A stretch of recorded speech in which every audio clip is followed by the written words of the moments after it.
ان میں غزوہ احد کے حوالے سے یہاں پر بات ہو رہی ہے۔ اس سے پہلے اخلاق حسنہ کے حوالے سے بات ہوئی ہے، اور اس کے بعد جہاد فی سبیل اللہ پہ بات ہوئی ہے۔ اس کا مطلب کیا ہے؟ اس کا مطلب یہ ہے کہ اخلاق حسنہ اور جہاد فی سبیل اللہ دونوں ساتھ ساتھ ہیں۔ ایک مسلمان صرف اور صرف اپنے آپ کو اخلاق حسنہ سے مزین کر لے اور جہاد فی سبیل اللہ کی بات آئے تو جو اقبال نے کہا تھا وہ گر پڑے سجدے میں جب وقت قیام آیا، تو ایسے نہیں چلے گا۔ یہ دونوں ساتھ ساتھ ہیں۔ اس سے پہلے جو اللہ رب العالمین نے ارشاد فرمایا وہ ہے سود نہ کھاؤ، اللہ رسول کی اطاعت کرو۔ پھر اللہ تعالیٰ نے نیک بندوں کے اخلاق حسنہ کے حوالے سے بات کی ہے کہ غصے کو پی جانے والے ہیں، اللہ کی راہ میں خرچ کرنے والے ہیں، لوگوں کو معاف کرنے والے ہیں، برائی اور گناہ اور خطا پہ اکڑنے والے نہیں ہیں بلکہ جھک جانے والے ہیں اور آنسو بہانے والے ہیں اور رجوع اللہ والے ہیں، اللہ کے بندے۔ اور پھر اللہ تعالیٰ نے ان کے اجر اور صلے کو بیان کیا کہ ایسے لوگوں کا اجر اور صلہ مغفرت ہے اور جنت ہے، اور یہ بہترین صلہ ہے۔ نعم اجر العامل، بہترین صلہ یہ ہے، جنت اور مغفرت۔ پھر اللہ تعالیٰ نے اس کے بعد جہاد فی سبیل اللہ کی بات کی ہے۔ احد کے حوالے سے اس ضمن میں مضمون چلا آ رہا ہے، لا تہنوا، سستی نہ کرو، وہاں کمزوری نہ دکھاؤ۔ لا تہنوا، وہاں کمزوری کو کہتے ہیں۔ اب آپ دیکھیں کہ جب آپ کے اوپر، میں یہ موجودہ حالات کے تناظر میں بات نہیں کر رہا ہوں، میں آپ کو احد کے میدان میں لے کے جانا چاہتا ہوں۔ یہ تماشیاں ٹھٹر ہیں، شغل ہے، اپنا نظریہ ہے، ہر کوئی اپنا وہ اپنا سودا بیچنے کے لیے کر رہا ہے، سیدھی سی بات ہے۔ آپ یہ دیکھیں کہ اللہ رب العالمین نے ارشاد فرمایا لا تہنوا، کمزوری نہ دکھاؤ۔ تمہارے اوپر پریشر آتا ہے، تمہارے اوپر دھونس آتی ہے، تمہارے اوپر رعب اور دبدبہ ڈالنے کی کوشش کی جاتی ہے، لا تہنوا، کمزوری نہ دکھاؤ، سو اور سستی بھی نہ کرو۔ جب بات آ گئی ہے اکھاڑے میں نکلنے کی، پھر سستی نہ کرو۔ لا تہنوا لا تحزنوا، غمگین بھی نہ ہو۔ غمگین آدمی ہوتا ہے کس بات پہ؟ نقصان ہو جائے تو آدمی غمگین ہو جاتا ہے نا، پریشان ہو جاتا ہے۔ تو مسلمان، اس کی سب سے قیمتی اساس ایمان کے بعد کی بات کر رہا ہوں، سب سے قیمتی اساس ایمان ہے، اور اس کے بعد سب سے قیمتی اس کی جان ہے۔ آدمی اس جان کو بچانے کے لیے پیسے بھی لگاتا ہے، سب کچھ کرتا ہے، لیکن اللہ تعالیٰ نے ارشاد فرمایا بالکل غمگین نہیں ہونا۔ کیوں؟ ہم آئے یہاں تمہارے لیے، اٹھے بھی وہاں تمہارے لیے۔ یہ جان تو اللہ کی دی ہوئی ہے، جب اللہ کی راہ میں اور اللہ کے نام پہ چلی جائے تو کیا ہے؟ یہ گھاٹے کا سودا نہیں ہے، یہ تو نفع کا سودا ہے۔ لا تہنوا لا تحزنوا انتم الاعلون ان کنتم مؤمنین، سربلند تمہیں نے رہنا ہے بشرطے کہ تم ایمان کے اوپر ثابت قدم رہے۔ پھر اللہ تعالیٰ نے ارشاد فرمایا ان یمسسکم قرح فقد مس القوم قرح مثلہ، اگر تمہیں یہ مصیبت پہنچی ہے، تمہیں یہ دکھ اور تکلیف احد میں پہنچا ہے، تو تم سے قبل بدر میں ان کو بھی پہنچ چکا۔ میں مفہوم بیان کر رہا ہوں، بدر میں ان کو بھی پہنچ چکا ہے۔ برادران اسلام، یہ مسلمانوں کو حوصلہ دیا جا رہا ہے۔ اس کا نتیجہ کیا ہے؟ اس آیت کا نتیجہ کیا نکلتا ہے؟ اس آیت کا نتیجہ یہ نکلتا ہے کہ مسلمان بحیثیت مسلمان قطع نظر فتح و شکست کے، وہ اپنے رب کے ساتھ، اپنے رسول کے ساتھ، اپنے ایمان کے ساتھ کمیٹڈ ہوتا ہے۔ وہ اس چیز کو نہیں دیکھتا ہے کہ فتح ہوگی یا شکست ہوگی، میں ماروں گا یا میں مروں گا، نہیں، یہ بات کی بات ہے۔ یہ ایک ثانوی چیز ہے۔ بنیادی چیز کیا ہے کہ آپ اپنے مشن کے ساتھ، آپ اپنے کلمے کے ساتھ، آپ اپنے دین کے ساتھ کمیٹڈ ہیں، بس۔ نتیجہ کیا نکلتا ہے؟ یہ اللہ تعالیٰ نے ارشاد فرمایا یمسسکم قرح فقد مس القوم قرح مثلہ، اس لیے آپ کے دل کو دیکھا جائے گا کہ آپ کتنے اخلاص کے ساتھ دین اسلام کے لیے نکلے۔ آپ شہید ہو گئے یا آپ غازی بنے، یہ بات کی بات ہے۔ آپ شہید ہو گئے تو بھی اللہ مرتبے سے نوازے گا، غازی بن کے لوٹے تو بھی اللہ مرتبے سے نوازے گا۔ مرتبہ آپ کا نصیبہ ہے، بنیادی چیز جس کو دیکھا جانا ہے وہ آپ کی کمٹمنٹ ہے۔ اللہ رب العالمین نے ارشاد فرمایا تلک الایام نداولها بین الناس، یہ ایام ہے ہم لوگوں کے درمیان ان کو پھیرتے رہتے ہیں۔ اور آپ نے دیکھا ہے سن 2 ہجری 17 رمضان المبارک غالباً 17-18 ہے بدر ہوئی، اور 15 شوال سن 3 ہجری کو آ کر کے احد ہوئی ہے۔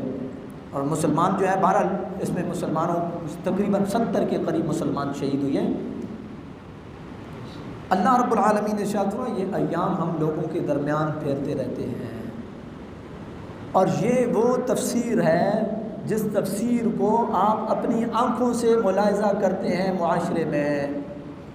صرف یہ جنگی حالات کی بات نہیں ہو رہی ہے، عام حالات میں آپ دیکھیں، آپ نے دیکھا ہوگا ایسے آدمی کہ جو انتہائی قسم پرسی کی زندگی گزار رہے تھے، جن کے ساتھ لوگ سلام لینے کے لیے تیار نہیں ہوتے تھے، اللہ رب العالمین نے ان کو کہاں پہ پہنچا دیا ہے۔ اور وہ جن کے ڈنکے بجتے تھے، ہٹو اور بچوں کا شور ہوتا تھا، اور جناب پتہ کیا کیا القابات ان کو دیے جاتے تھے، وہ کہاں پہ پہنچ گئے۔ تو اللہ رب العالمین کا نظام ہے تلک الایام نداولها بین الناس، یہ ایام ہے ہم لوگوں کے درمیان پھیرتے رہتے ہیں۔ جس حال میں بھی ہوں اللہ تعالیٰ کا شکر ادا کرنا۔ ادھر بزرگ بیٹھے ہوئے ہیں ہمارے، وہ مجھے بتا رہے تھے ایک وہ آدمی کہ جس کی مارکیٹیں تھیں اور جس کا طوطی بولتا تھا، ایک وقت ایسا آیا اللہ اس کے حال پہ رحم کرے، اللہ اس کے حال پہ کرم کرے، بیماری لگی، بکتے بکاتے بکتے بکاتے بکتے بکاتے ابھی یہ پوزیشن ہے کہ شاید اس کو جب دوائی لینے کے لیے جانا پڑتا ہے تو بھی بڑی مشکل سے رائٹ لیفٹ سے کہیں نہ کہیں سے اس کو ارینج کرنا پڑتا ہے۔ تلک الایام نداولها بین الناس، یہ ایام ہے لوگوں کے درمیان ہم ان کو پھیرتے رہتے ہیں۔ مسلمانوں کو یہ بتایا گیا ہے کہ اگر تمہیں نقصان احد میں ہو گیا ہے تو بدر میں تم نے جو ان کا رگڑا نکالا ہے وہ ان کو آخر تک یاد رہے گا۔ اللہ رب العالمین نے ارشاد فرمایا اللہ کی ذات یہ دیکھنا چاہتی ہے کہ ایمان والوں کو اللہ پرکھنا چاہتا ہے، اللہ تعالیٰ ان کو پرکھنا چاہتا ہے، اور بعض کو اللہ تعالیٰ شہادت کے مرتبے پر فائز کرنا چاہتا ہے۔ اگر یہ جنگ نہ ہوتی اور تو شہادت کا مرتبہ کیسے آپ کو ملتا؟ اللہ تعالیٰ شہادت کے مرتبے پہ آپ کو فائز کرنا چاہتا ہے۔ پھر ارشاد فرمایا اللہ ظالموں کو پسند نہیں کرتا، اللہ ایمان والوں کو نکھارنا چاہتا ہے، وَيَمْحَقَ الْكَافِرِينَ، اور اللہ کافروں کو مٹانا چاہتا ہے صفحے سے۔ پھر اس کے بعد ایک جو خام خیالی ہے اس کا اور ایک وہم ہے اس کا ازالہ کیا گیا ہے۔ ام حسبتم ان تدخلوا الجنہ ولما یعلم اللہ الذین جاہدوا منکم ویعلم الصابرین، تم یہ گمان کرتے ہو کہ تم جنت میں داخل ہو جاؤ گے، حالانکہ اللہ نے تم میں سے تو تمہارا تو بھی امتحان ہی نہیں لیا کہ مجاہد کون ہے، جہاد کرنے والے کون ہیں اور صبر کرنے والے کون ہیں۔ بھائی نارمل حالات میں لگژری لائف تو ہر کوئی انجوائے کرتا ہے، اور قالین والی مسجد میں اور اے سی والی مسجد میں نماز بڑا آسان کام ہے، لیکن احد جیسے حالات ہوں یا بدر جیسے حالات ہوں تو پھر تلوار ہاتھ میں لے کر کے میدان میں آنا کوئی اور معنی رکھتا ہے، اور پھر اگر تپتے صحراؤں میں نماز پڑھنا کوئی اس کی لذت اور ہے، پھر رمضان کے روزے رکھ کے دشمن پہ لشکر کشی کرنا یہ کوئی اور معنی رکھتا ہے۔ ایسے تو اللہ رب العالمین نے ان لوگوں کو ویسے تو نہیں گارنٹی دیا ہے کہ رضی اللہ عنہم ورضوا عنہ، اللہ تم سے راضی تم اللہ سے راضی۔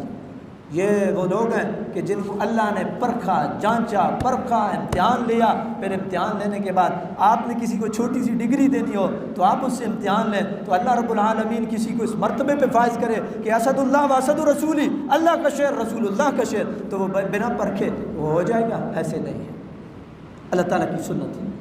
اللہ رب العالمین نے ارشاد فرمایا ام حسبتم ان تدخلوا الجنہ فلما یعلم اللہ الذین جاہدوا منکم ویعلم الصابرین، اللہ صابروں کو دیکھنا چاہتا ہے، اللہ صابروں کو دیکھنا چاہتا ہے۔ برادران اسلام، یہاں پر رک کر کے میں سیدنا امیر حمزہ رضی اللہ تعالی عنہ کا وہ اس مارکے میں وہ آپ کی جانبازی جس کو اعلیٰ حضرت نے اپنے انداز میں، شعروں کے انداز میں اس خاص موقع کو آپ نے فوکس کیا ہے۔ اعلیٰ حضرت کا ایک شعر ہے، ان کے آگے وہ حمزہ کی جانبازیاں، شعر غران سطوت پہ لاکھوں سلام۔ یہ ایک خاص موقع تھا، خاص موقع تھا، اور وہ موقع یہ تھا کہ حضرت علی رضی اللہ عنہ اور حضرت سیدنا امیر حمزہ رضی اللہ عنہ آپ جب مقابلے کے لیے اترے نا، کاڑے میں، میدان میں اترے، تو حضرت علی رضی اللہ تعالی عنہ آگے تھے اور آپ کے اوپر دشمن نے وار کیا، تو آپ نے بچاؤ کے لیے آپ نے جب پیچھے ہوئے تو آپ کا پاؤں تھوڑا لڑکھڑایا، جب پاؤں لڑکھڑایا تو آپ پیچھے آئے تو نبی پاک علیہ الصلوۃ والسلام کے چچا سیدنا امیر حمزہ رضی اللہ عنہ اور حضرت علی المرتضیٰ رضی اللہ تعالی عنہ کے چچا ذات تھے نا اور حضرت علی، تو سیدنا امیر حمزہ نے یوں سینے پہ سہارا دیا، کس کو؟ حضرت سیدنا علی المرتضیٰ رضی اللہ تعالیٰ عنہ کو یوں سینے پہ سہارا دیا اور پیچھے کر کے خود آگے ہوئے اور تلوار لے کر کے دشمن کا قلب خمہ کیا۔ تو پھر اعلیٰ حضرت نے اس موقع کو کہ ان کے آگے حضرت علی بھتیجے تھے نا، بھتیجے بیٹوں کی جگہ پہ ہوتے ہیں، پیچھے ہو جاؤ بیٹا، خود آگے آئے، اور پھر کہا ان کے آگے وہ حمزہ کی جاں بازیاں، بھتیجے کو پیچھے کیا اور خود آگے آئے، ان کے آگے وہ حمزہ کی جاں بازیاں، شعر غران سطوت پہ لاکھوں سلام، آپ نے اس دشمن کو ڈھیر کیا۔ تو برادران اسلام، اللہ رب العالمین نے یہ ارشاد فرمایا تمہارا یہ گمان ہے تم جنت میں چلے جاؤ گے، حالانکہ اللہ نے ابھی امتحان ہی نہیں لیا ہے تم میں سے کہ مجاہد کون ہے اور صابر کون ہے، استقامت دکھانے والا کون ہے۔ پھر اللہ تعالیٰ نے ارشاد فرمایا تم موت کی تمنا کیا کرتے تھے اور اس کو تم نے دیکھا ہے، موت کو تم نے اپنی آنکھوں سے دیکھا ہے۔ یار آپ حساب لگا لینا، آپ کے راستے میں روڈ پہ جاتے ہوئے روڈ ایکسیڈنٹ ہو اور کوئی باڈی کچلی ہوئی ہو تو آپ کے دل کے اندر اتنی ہمت نہیں ہوتی اور آپ کے حواس کام نہیں کرتے اور آپ وہاں سے بنا دیکھے یوں آنکھیں پھیر کے آگے چل دیتے ہیں، ایسے ہی ہوتا ہے کہ نہیں ہوتا؟ اور جہاں سامنے لاشیں کٹ رہے ہوں اور تیر اور تلوار اور نیزے اور زخم اور خون اور لاشیں اور خود اٹھا رہا ہو بندہ، تو ایسے حالات میں صبر پھر کیا صبر ہوگا؟ وَلَقَدْ كُنْتُمْ تَمَنَّوْنَ الْمَوْتَ مِنْ قَبْلِ أَنْ تَلْقَوْهُ فَقَدْ رَأَيْتُمُوهُ وَأَنْتُمْ تَنْظُرُونَ، تو موت کی تمنا کرتے تو اس کو دیکھ رہے ہو۔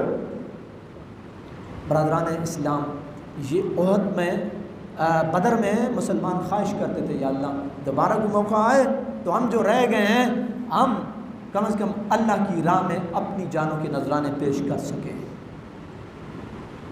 پھر اللہ رب العالمین نے ارشاد فرمایا وما محمد الا رسول قد خلت من قبل الرسل افإن مات او قتل انقلبتم على اعقابكم ومن ينقلب على عقبيه فلن يضر الله شيئا وسيجزي الله الشاكرين۔ محمد صلی اللہ علیہ وسلم اللہ کے رسول ہیں، آپ سے قبل مفہوم میں بیان کروں، اس قوم قبیلے کے کتنے لوگ آدم صفی اللہ سے لے کر کے نبی کریم علیہ السلام تک 1,24,000 اپنے خالق حقیقی کے پاس چلے گئے، واصل اللہ ہو گئے۔ اگر آپ بھی واصل اللہ ہو جاتے ہیں، آپ اپنے خالق و مالک کی طرف لوٹ جاتے ہیں تو آپ دین سے پھر جاؤ گے۔ یہ اس موقع پہ آیت نازل ہوئی بدر میں جب یہ افواہ پھیلی کہ نبی پاک علیہ السلام دنیا سے رحلت فرما گئے ہیں اور آپ کو شہید کر دیا گیا ہے، تو مسلمانوں کے دلوں میں طرح طرح کے وسوسے پیدا ہوئے۔ اللہ رب العالمین نے یہ آیت نازل کر کے مسلمانوں کو تلقین کی کہ مشن بنیاد دیا ہے، مشن، وہ جو مشن لے کر کے آئے ہیں اس مشن کو آپ نے آگے بڑھانا ہے۔ اگر وہ دنیا سے چلے گئے ہیں تو اس مشن کی خاطر گئے ہیں، تم کیوں پیچھے ہٹ رہے ہو؟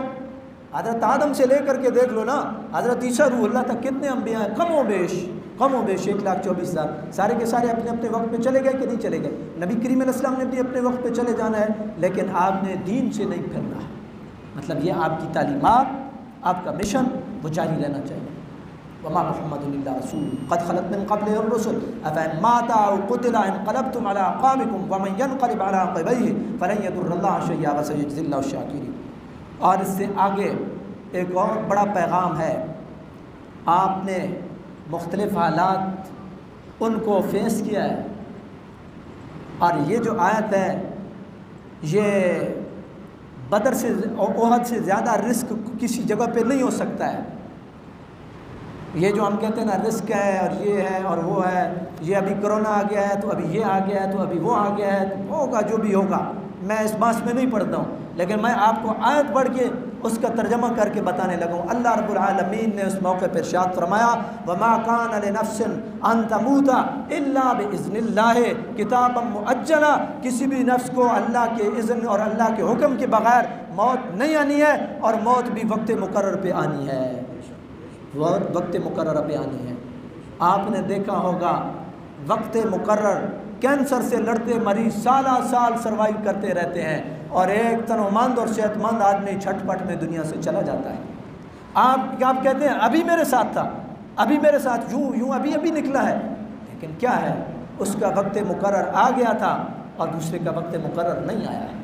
وَمَا كَانَ لِنَفْسٍ أَن تَمُوتَ إِلَّا بِإِذْنِ اللَّهِ كِتَابًا مُؤَجَّلًا، تو جب یہ ڈیسائیڈڈ ہے، جب یہ طے ہے، تو پھر گھبرانا کس بات کا ہے اور پھر ڈرنا کس بات کا ہے؟ اور پھر تھوڑا سا اس اینگل سے بھی سوچ لیا کرو کہ جو آپ کو پریشر دیا جا رہا ہے کہیں یہ انٹیلیجنس گیم تو نہیں ہے۔ میں ایک تھوڑا سا آپ کو ہنٹ دے کے آگے بڑھ رہا ہوں، میرا موضوع نہیں ہے یہ، کہیں یہ ویسے تو آپ کو مینٹلی پریشر نہیں دیا جا رہا ہے کہ آپ جس کی وجہ سے گھبرائے ہوئے ہیں، کچھ بھی نہیں ہوتا، الا باذن اللہ کتابا مؤجلہ، یہ ڈیسائیڈڈ ہے اور یہ قرآن کی آیت ہے، بنا کسی تشریح اور تفسیر کے میں آپ کے سامنے ترجمہ رکھا ہے۔ برادران اسلام، اللہ رب العالمین نے ارشاد فرمایا وَمَن يُرِدْ ثَوَابَ الدُّنْيَا نُؤْتِهِ مِنْهَا وَمَن يُرِدْ ثَوَابَ الْآخِرَةِ نُؤْتِهِ مِنْهَا، جو دنیا مانگے گا دنیا دیں گے، جو آخرت مانگے گا آخرت دیں گے، اور جو دنیا و آخرت دونوں مانگے گا، ایک اور آیت کا مفہوم، جو دنیا و آخرت دونوں مانگے گا اس کو دنیا بھی دیں گے آخرت بھی دیں گے۔ اللہ رب العالمین نے ارشاد فرمایا وَسَنَجْزِي الشَّاكِرِينَ، ہم شاکرین کو، شکر کرنے والوں کو بہتر بدلہ اور بہتر جزا دیتے ہیں۔ یہ احد تھی جس ضمن میں نے بات کیا، اصل کرنے کے کام یہ ہے۔ معاشرے میں آپ کو بڑے ایک پلائٹ طریقے سے آپ کے ذہن میں یہ بات ڈالی جاتی ہے کہ دین اسلام اخلاق سے پھیلا، دین اسلام اخلاق سے پھیلا، اس کا میں انکار نہیں کرتا ہوں اس جملے کا، لیکن پھر مجھے یہ بھی کوئی بتاتا چلے کہ پھر حضرت سیدنا امیر حمزہ نے کلیجہ کس لیے دیا، پھر خون کس لیے دیا، عبداللہ بن جاش نے اپنی ناک کس لیے کٹائی ہے، اپنے ہونٹ کس لیے کٹائے ہیں، سیدنا حنظلہ جن کو غسیل الملائکہ کہتے ہیں، آپ نے خون کس لیے دیا ہے؟ یہ سارے دین اسلام کے لیے خون دے کر کے گئے ہیں۔ دین اسلام حکمت سے پھیلا ہے۔ جس طرح آپ اپنے بچوں میں دیکھتے ہیں، یہ پیار کی زبان سمجھتا ہے، اس کو پیار سے سمجھاؤ، یہ ڈانٹ کی زبان سمجھتا ہے، اس کو تھوڑا سا ڈانٹ کے سمجھاؤ، یہ تھوڑا سا اور سخت طبیعت کو جو ہے وہ کرتا ہے، لہٰذا اس کو اس حساب سے۔ دین اسلام حکمت سے پھیلا، مصطفیٰ کریم علیہ السلام نے یہ کلیہ ہر جگہ پہ لگایا، جو پیار سے سمجھتے تھے پیار سے سمجھایا، جو پیار سے نہیں سمجھتے تھے پھر ان کو تلوار سے سمجھایا گیا۔ یہ حضرت سیدنا امیر حمزہ جن کو اسد اللہ و اسد رسولی، حضور جب روئے نا اپنے پیارے چچا کے لیے، اور وہ چچا کہ جس نے، حضور تو نبی تھے نا، حضرت علی المرتضیٰ کو بھی پیچھے کیا، پیچھے ہو جاؤ بیٹا میں آگے آتا ہوں، وہ کتنے عظیم آدمی ہوگا۔ تو جب نبی پاک علیہ السلام غمگین تھے نا، روئے نبی پاک علیہ السلام، تو اللہ رب العالمین نے فرشتے کے ذریعے سے آپ کو یہ پیغام دیا ہے کہ جس کے لیے آپ رو رہے ہیں وہ اللہ کا بھی شعر ہے اور محمد رسول اللہ کا بھی شعر ہے۔ اور عبداللہ بن جاش، آپ کے اعضاء کٹے، ہونٹ، ناک، کان، اور آپ نے یہ اللہ کی بارگاہ میں عرض کی تھی یا اللہ یہ میرے اعضاء کٹ جائیں، اور جب تو پوچھے کہ تیرے ہونٹ کدھر ہے تو میں کہوں تیری راہ میں لٹا کے آیا، تیری ناک کدھر ہے میں کہوں تیری راہ میں لٹا کر کے آیا۔ یہ بھی وہ لوگ تھے جنہوں نے دین اسلام کے لیے قربانی دی ہے۔ برادران اسلام، اللہ رب العالمین نے قرآن میں ارشاد فرمایا ہے کہ دشمن سے مقابلے کی تمنا نہ کرو، آیت ہے، لیکن اگر مقابلہ آ ہی جائے تو اللہ سے استقامت مانگو، اللہ سے ثابت قدمی مانگو۔ اور بوڑھوں کے لیے آخری بات، حضرت سیدنا امیر حمزہ جب شہادت پائی آپ نے، 59 سال عمر تھی آپ کی، 59 سال، ایک کم 60، آپ یہ اتمام حجت کر گئے بزرگوں کے لیے کہ دین اسلام میں عمر کی کوئی قید نہیں ہے، دین جس عمر میں آپ سے خون مانگے اسی عمر میں آپ نے اپنا خون پیش کرنا ہے، کوئی بہانہ نہیں ہے کہ میں اتنے کا ہوں تو میں اتنے کا ہوں، میں اتنے کا ہوں۔ اب یہ ہے نا ہمارے ہاں کیا ہوتا ہے، ایک ٹرینڈ ہے یار ابھی لوگ حج نہیں کرتے، حالانکہ اس کے ساتھ کوئی تعلق نہیں، ابھی بیٹوں کی شادی کرنی ہے، ابھی بیٹیوں کی شادی کرنی ہے، ابھی بڑے کام کرنے ہیں۔ مسلمان اس دنیا کے اعلاء کلمت اللہ کے لیے آیا، بیٹوں اور بیٹیوں کے بیاہ کے لیے اور کوٹھیوں اور کاروں کے لیے نہیں آیا۔ کہیں بھی آپ دیکھ لیں پوری تاریخ اسلام میں، ٹھیک ہے موقع مل رہا ہے آپ کرو، لیکن یہ بھی دیکھو کہ دین اسلام نے آپ سے اگر کچھ مانگا ہے اور آپ نے پیش کیا ہے تو آپ کامیاب زندگی گزار رہے ہیں۔ آپ وقت دینے کے قابل ہیں وقت دیں، آپ مال لگانے کے قابل ہیں مال دیں، آپ خون دینے کے قابل ہیں خون دیں۔ اور ہر بندے کی اپنی کیپیسٹی ہوتی ہے، جو جس کیپیسٹی میں اور جو جس کیٹیگری میں فعال کرتا ہے اپنا حصہ ضرور ڈالنا ہوگا، نہیں تو پھر کیا ہوگا؟ وہی ہوگا جو آپ نے کہاوت سنی کہ کسی بادشاہ نے کہا تھا یہ تالاب آپ سے دودھ سے بھرنا ہے، تو سب کے سب نے پانی جا کے ڈالا اور اس سوچ سے ڈالا کہ کسی کے دودھ میں میرا پانی بھی مکس ہو جائے گا، کیا معلوم کہ کس نے دودھ ڈالا کس نے پانی ڈالا ہے۔ یہ نہیں ہونا چاہیے، اپنے حصے کا کام کرتے جاؤ۔ اللہ رب العالمین سے یہ دعا ہے کہ اگر کوئی ایسی نوبت آئے اللہ رب العالمین ہمیں استقامت نصیب فرمائے اور اس دین کے لیے ہمیں بھی کچھ کر گزرنے کی ہمت و توفیق نصیب فرمائے۔